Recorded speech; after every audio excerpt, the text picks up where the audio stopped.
Through my time here, there's been probably, I couldn't tell you how many, but there's been, each year, each semester, we have a few accidents involving bikes versus pedestrian, bikes versus cars. A lot of it just comes down to being aware of your surroundings and paying attention to the traffic laws. A lot of times bikes do not follow the same rules as a car, and that's what they're supposed to. And then that plus inattentiveness leads to a lot of the accidents that occur. You have to follow the same rules as a car. You're a vehicle, basically a vehicle on the road. So you have to stop at stop signs, which is a big thing, yield to pedestrians, and not ride on the sidewalks. Those are the major violations that we see bike riders committing.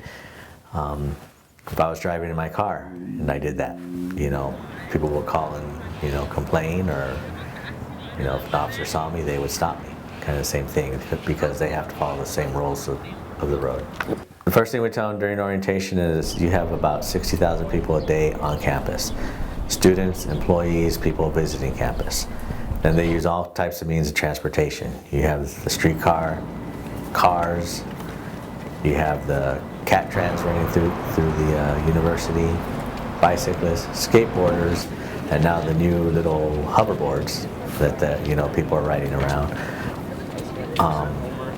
Throw in the mix the pedestrians, and you've got a lot of people trying to get from point A to point B.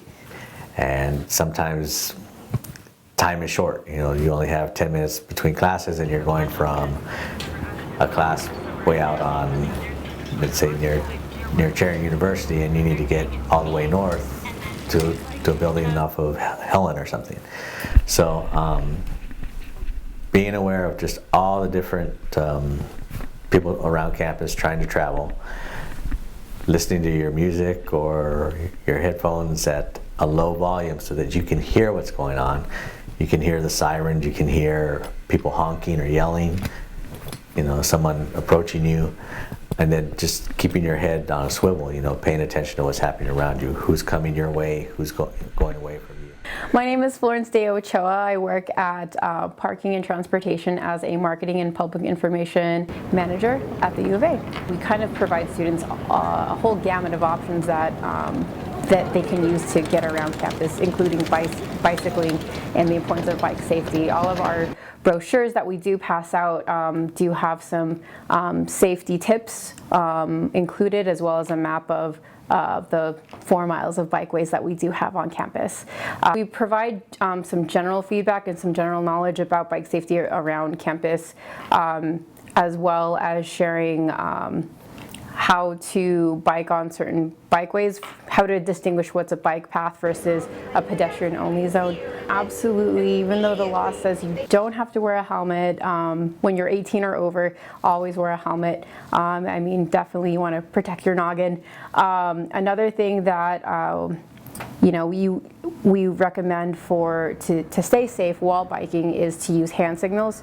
For example, if you're not sure what the correct hand signal is, just point the direction that you're going to so that people around you know where you're intended to bike. So if you need to go right, point at the right. If you need to go left, point at the left. That's probably the simplest and one of the safer things that you can do while biking on campus.